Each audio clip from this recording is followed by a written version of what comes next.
hobbies you have, anything. Okay.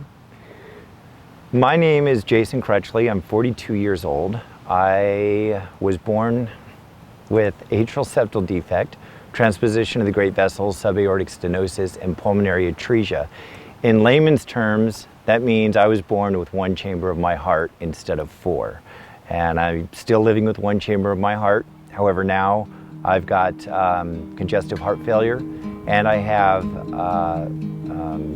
cardiac cirrhosis because of the heart condition, specifically because of the surgery that I had done at age 6. National Park, and something that's always been on my bucket list, which I realized. Yeah! Brattleville Falls, baby. Beautiful Yosemite. Out here at Lake Natoma. We're on our kayaks. Yeah! My hobbies include kayaking, hiking, biking, camping, pretty much anything outdoors. Boating, get me out on the water, and I'm at home. So this is home for me. I love being on the water, and I try to get to it as often as I can.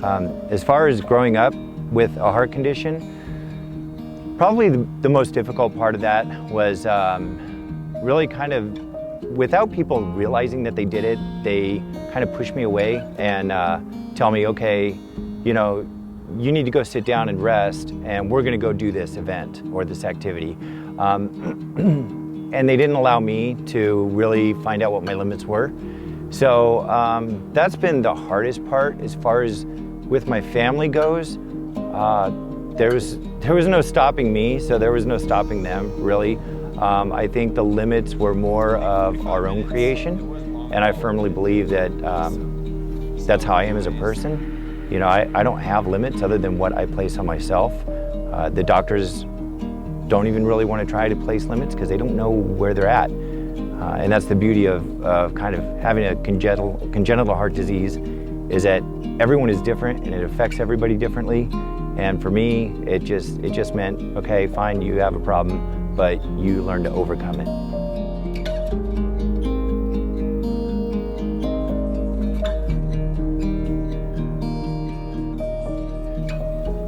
In 2005, when Hurricane Katrina hit, I was sitting at home and I was watching all the devastation on TV.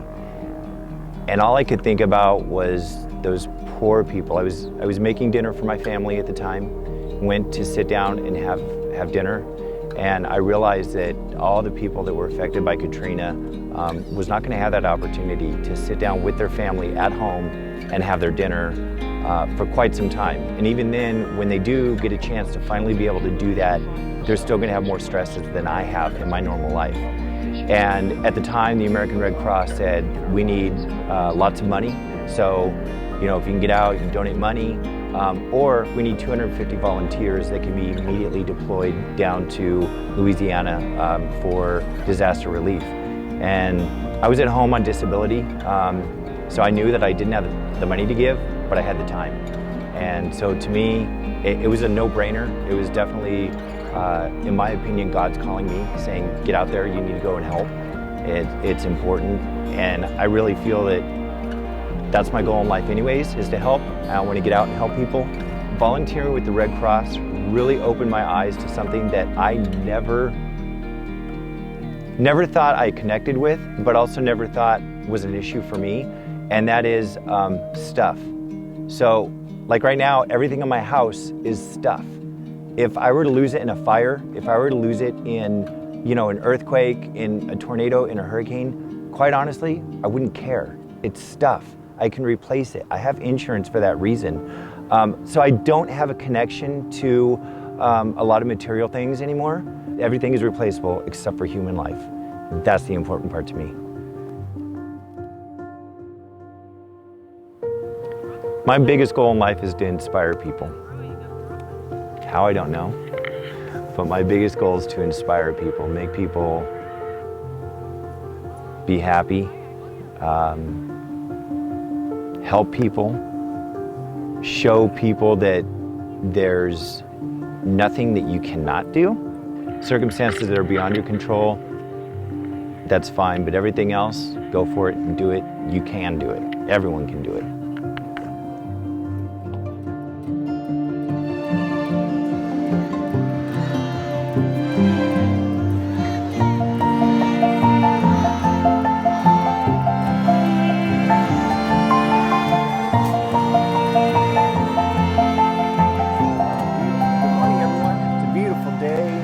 At least it is for us. It's finally raining here.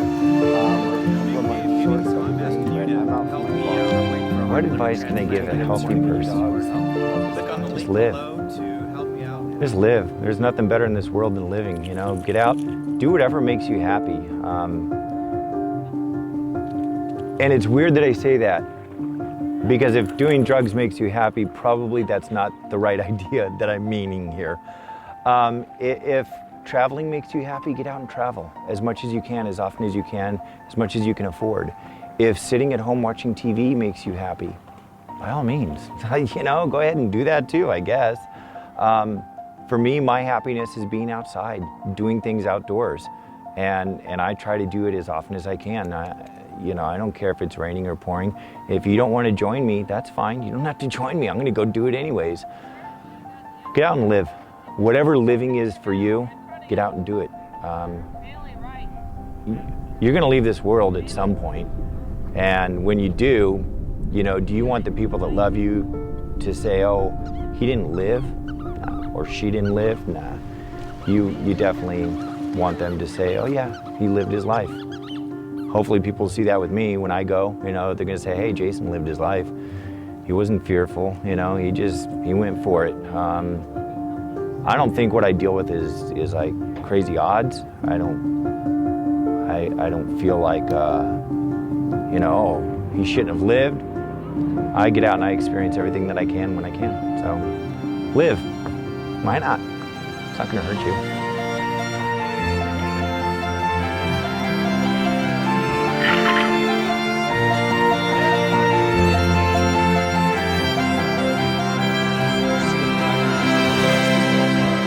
About your life, what would that be?